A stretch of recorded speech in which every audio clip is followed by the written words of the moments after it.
சென்னை விமான நிலையம் வந்தடைந்த பிரதமர் மோடி பொதுக்கூட்டம் நடைபெறும் மதுராந்தகத்திற்கு ஹெலிகாப்டரில் புறப்பட்டிருக்கிறார். அந்த காட்சிகளையும் தற்போது பார்த்து வருகிறோம். இன்னும் சற்று நேரத்தில் பொதுக்கூட்டமானது நடைபெற இருக்கக்கூடிய நிலையில் பிரதமர் மோடி பொதுக்கூட்டம் நடைபெறும் மதுராந்தகத்திற்கு ஹெலிகாப்டரில் புறப்பட்டிருக்கிறார். அந்த காட்சிகளை தற்போது பார்த்து வருகிறோம்.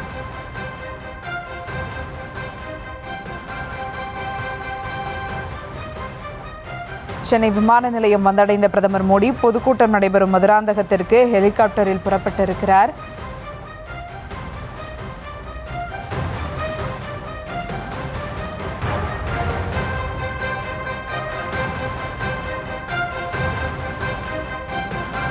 தேசிய ஜனநாயக கூட்டணி பொதுக்கூட்டம் நடைபெறும் மதுராந்தகம் பகுதிக்கு ஹெலிகாப்டரில் செல்கிறார் பிரதமர் மோடி. அந்த காட்சிகளையும் தற்போது நாம் பார்த்து வருகிறோம். இன்னும் சற்று நேரத்தில் பொதுக்கூட்டமானது நடைபெற இருக்கிறது.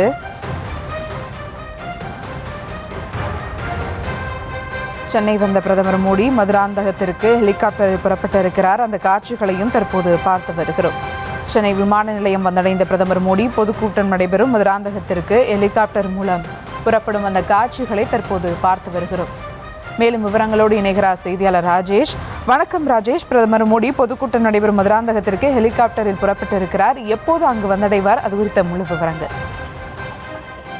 வணக்கம். பிரதமர் நரேந்திர மோடி அவர்கள் தற்போது கேரளாவிலிருந்து புறப்பட்டு சென்னை விமான நிலையம் வந்து சேர்ந்திருக்கின்றார். தற்போது சென்னை விமான நிலையம் வந்திருக்கக்கூடிய அவருக்கு உற்சாக வரவேற்பு கொடுக்கப்பட்டது. குறிப்பாக கூட்டணி கட்சியை சார்ந்தவர்கள் பிரதமர் நரேந்திர மோடியை வரவேற்றார்கள். தொடர்ந்து அவர் அங்கிருந்து ஹெலிகாப்டர் மூலமாக புறப்பட்டு அவர் மதுராந்தகத்திற்கு வந்து கொண்டிருக்கின்றார்.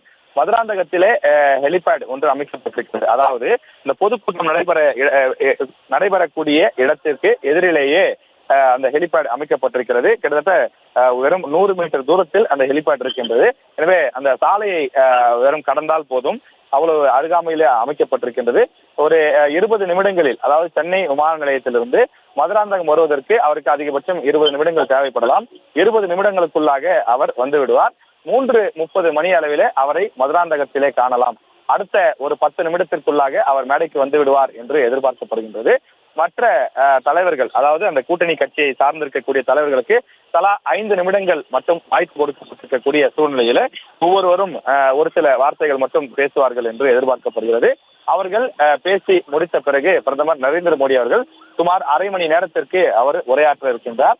அந்த உரையிலே அரசியல் நெடி கலந்த பல்வேறு விஷயங்கள் இருக்கும் என்றும், என்டிஏ கூட்டணியினுடைய தமிழ்நாட்டிற்கு தேவையான பல்வேறு விஷயங்கள் மற்றும் தமிழ்நாட்டிற்கு கூடிய திமுக மற்றும் திமுக கூட்டணி கட்சியை குறித்தும் பல்வேறு விமர்சனங்களை முன்வைப்பார் என்றும் கட்சியினர் தெரிவிக்கின்றார்கள். தற்போது மதுராந்தகத்திலே இந்த என்டிஏ கூட்டணியினுடைய பொதுக்கூட்டம் நடைபெறக்கூடிய இடத்திலே நாம் இருக்கின்றோம். இந்த பொதுக்கூட்டம் நடைபெறக்கூடிய இந்த திடலில் ஏராளமான தொண்டர்கள் குவிந்திருக்கிறார்கள். பல்வேறு கட்சிகளினுடைய அந்த தொண்டர்கள் வந்திருக்கின்றார்கள். மழை வருவதற்கு சாதகமான ஒரு சூழல் உருவாகி இருக்கிறது. காலையிலிருந்தே இங்கு அதிகமான வெப்பம் இல்லை.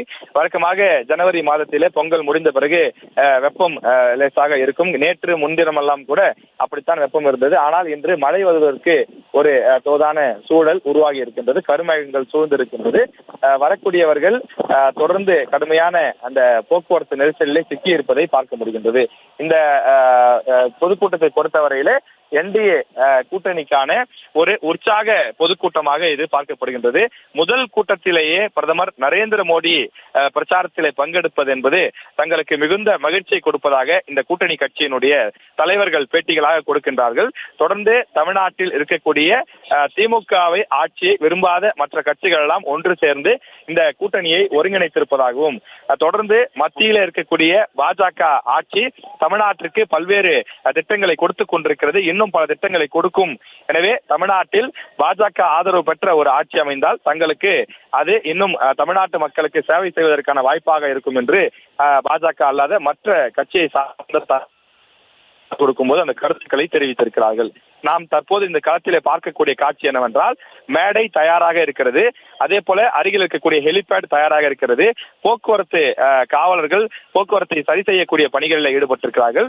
பாதுகாப்பு பணிகளில் ஈடுபட்டிருக்கக்கூடிய காவலர்களும் காலையிலிருந்தே பணியில் ஈடுபட்டிருந்தாலும் கூட பிரதமர் வரக்கூடிய நேரம் நெருங்கிவிட்ட காரணத்தால் அவர்கள் மிகுந்த கவனத்தோடு உற்று கவனித்துக் கொண்டு ஒவ்வொரு நிகழ்வையும், வருவது யார், போவது யார், வரக்கூடிய நபர்கள் சரியான நபர்கள் தானா, குழப்பம் விளைவிக்கக்கூடிய வகையில யாருடைய செயல்பாடாவது இருக்கிறதா என்பதையும் மிக தீவிரமாக கண்காணித்துக் கொண்டிருக்கிறார்கள். சீருடை காவலர்கள் ஒருபுறம், சீருடை அல்லாமல் சாதாரண பொதுமக்கள் போலவே அவர்கள் இந்த கூட்டத்திற்குள் ரோந்து பணியில் ஈடுபடக்கூடியவர்களும் பல பேர் இருக்கிறார்கள். எந்த விதமான அசம்பாவிதமும் ஏற்பட்டுவிடக் கூடாது என்பதற்காக காவலர்கள் கண்ணும் கருத்துமாக மிகுந்த கண்காணிப்போடு அவர்கள் செயல்படுவதை பார்க்க முடிகின்றது. அதே போல இந்த கூட்டத்திற்கு வந்திருக்கக்கூடிய அந்த பொதுமக்கள் உள்ளே அமர்ந்து பார்ப்பதற்கு நாற்காலிகள் போடப்பட்டிருந்தது. அந்த நாற்காலிகள் அனைத்தும் நிரம்பிவிட்ட காரணத்தினாலே அருகில் பெரிய பெரிய திரைகள், ஒரு 10 இடங்களிலே பெரிய திரைகள் வைக்கப்பட்டிருக்கிறது. அந்த திரைகளிலே மேடையில பேசக்கூடிய தலைவர்கள் பேசுவதை கண்டு அவர்கள் பார்த்து கொள்ளலாம் என்று தெரிவிக்கப்பட்டிருக்கின்றது. அதே போல இந்த மேடை போடப்பட்டிருக்கக்கூடிய இடம், அதாவது பொதுக்கூட்டம் நடைபெறக்கூடிய இடத்திலிருந்து சுமார் 3 கிலோமீட்டர் தூரத்திற்கு வாகனங்கள் அணிவகுத்து நிற்பதை பார்க்க முடிகிறது. ஒருவேளை அதற்கு மேலும் தாண்டி நிற்பது போலதான் தெரிகிறது. நம்மால் 3 கிலோமீட்டர் தூரம் வரை நடந்து சென்று பார்க்க முடிந்தது. தொடர்ந்து கண்ணு கட்டிய தூரம் வரை சாலையினுடைய 2 புறங்களிலும் வாகனங்கள் நின்று கொண்டிருக்கிறது. அதாவது ஒரு 2 கிலோமீட்டர் தூரம் வரை இருக்கக்கூடிய வாகனங்கள் தொடர்ந்து வந்து கொண்டே இருக்கிறது. அதற்கு மேல் இருக்கக்கூடிய வாகனங்கள் இதற்கு மேல் இன்ச் பை இன்ச்சாக சென்றால் நம்மால் சென்று சேர முடியாது என்று ஓட்டுநரை மட்டும் அந்த வாகனத்திலேயே அவர்கள் ஓட்டி வர சொல்லிவிட்டு, அதே போல வயதானவர்களை அந்த வாகனத்திலே விட்டுவிட்டு மற்றவர்கள், இளைஞர்கள் அல்லது நடக்க முடிந்தவர்கள் 2 கிலோமீட்டர் தூரத்தை சாறை சாறையாக நடந்தே வருவதை பார்க்க முடிகின்றது. ஒரு பெரிய பேரணி அல்லது ஒரு பெரிய பிரம்மாண்ட மாநாடு நடைபெற்றால் எப்படி இருக்குமோ அதுபோல இந்த பகுதி நமக்கு காட்சி அளிக்கின்றது. காலை 8 மணிக்கெல்லாம் இந்த திருச்சி செல்லக்கூடிய நெடுஞ்சாலை முழுவதுமாக அடைத்துவிட்டு வேறு பகுதிகள், அதாவது ஈசிஆர் வழியாக செல்லலாம், செங்கல்பட்டின் உள்ளே சென்று வேறு வழியாக செல்லலாம், அல்லது வந்தவாசி வழியாக சென்று திருச்சி உள்ளிட்ட ஊர்களுக்கு செல்லலாம் என்று காவலர்கள் போக்குவரத்து மாற்றங்களை செய்து விட்டார்கள். ஆனாலும் கூட இந்த மாநாட்டை நோக்கி, இந்த பொதுக்கூட்டத்தை நோக்கி வரக்கூடிய வாகனங்கள் தொடர்ந்து வந்த வண்ணமாக இருக்கக்கூடிய காரணத்தால் போக்குவரத்தை சீர் செய்ய முடியவில்லை, வரக்கூடிய வாகனங்களை கட்டுப்படுத்த முடியவில்லை. காவலர்கள் விழிபிதுங்கி நிற்கிறார்கள் என்றே கூட சொல்லலாம். அதிகமான காவலர்கள் இருக்கிறார்கள், கிட்டத்தட்ட 3500க்கும் மேற்பட்ட காவலர்கள் இருக்கிறார்கள். அவ்வளவு பேர் பணியில் இருந்தாலும் கூட லட்சக்கணக்கான மக்கள் திரண்டிருக்கக்கூடிய காரணத்தினாலே இந்த பொதுக்கூட்டம் நடைபெறக்கூடிய இடத்தில் மட்டுமே 1.5 லட்சம் பேர் இருப்பதாக சொல்லப்படுகின்றது. இது தவிர வெளியில் இருக்கக்கூடியவர்கள் 1 லட்சம் பேர் இருப்பார்கள். இன்னும் வந்து சேராதவர்கள் ஆயிரக்கணக்கான பேர் இருக்கிறார்கள். சாலையிலே வாகனங்கள் தொடர்ந்து வந்த வண்ணமாக இருக்கிறது. நம்முடைய ஒளிப்பதிவாளர் கருப்பையா உங்களுக்கு ஒரு புறம் காண்பித்துக் கொண்டிருக்கிறார். பல மாவட்டங்களிலிருந்து, குறிப்பாக அண்டை மாவட்டங்கள், நமக்கு தென் மாவட்டங்களிலிருந்து பெரிய அளவில் பார்க்க முடியவில்லை. விழுப்புரம், கடலூர், அரியலூர், அதே போல அருகில் இருக்கக்கூடிய இந்த வேலூர் உள்ளிட்ட மாவட்டங்களிலிருந்து வாகனங்கள் அதிக அளவிலே வருவதை நம்மால் பார்க்க முடிகிறது. வரக்கூடிய ஒவ்வொரு வாகனமும் அந்த வாகனத்தினுடைய முகப்பிலேயே எந்த கட்சியின் சார்பில் வருகிறார்கள், அந்த வாகனத்தை எந்த மாவட்ட செயலாளருடைய ஏற்பாட்டில் கொண்டு வருகிறார்கள் என்ற விவரங்களை எல்லாம் எழுதி அவர்கள் ஒரு பேனர் போல கட்டி கொண்டுதான் வருகிறார்கள். அதன் மூலமாக அது எந்த மாவட்டத்திலிருந்து வரக்கூடிய வாகனம் என்பதை எளிதாக அறிந்து கொள்ள முடிகிறது. செங்கல்பட்டு, விழுப்புரம், அதே போல கடலூர் உள்ளிட்ட மாவட்டங்களிலிருந்து சாறை சாறையாக வாகனங்கள் வந்து கொண்டிருக்கிறது. அதிகபட்சமாக அதிமுகவை சேர்ந்த வாகனங்கள் அதிக அளவில் பார்க்க முடிகிறது. அதற்கு அடுத்தபடியாக பிஜேபியினுடைய கட்சியை சார்ந்தவர்கள் வாகனத்தில் வருகிறார்கள். அதற்கு அடுத்தபடியாக பாட்டாளி மக்கள் கட்சியை சார்ந்தவர்கள் அதிக அளவில் வாகனங்களில் வந்து கொண்டிருக்கிறார்கள். இப்படி புதிய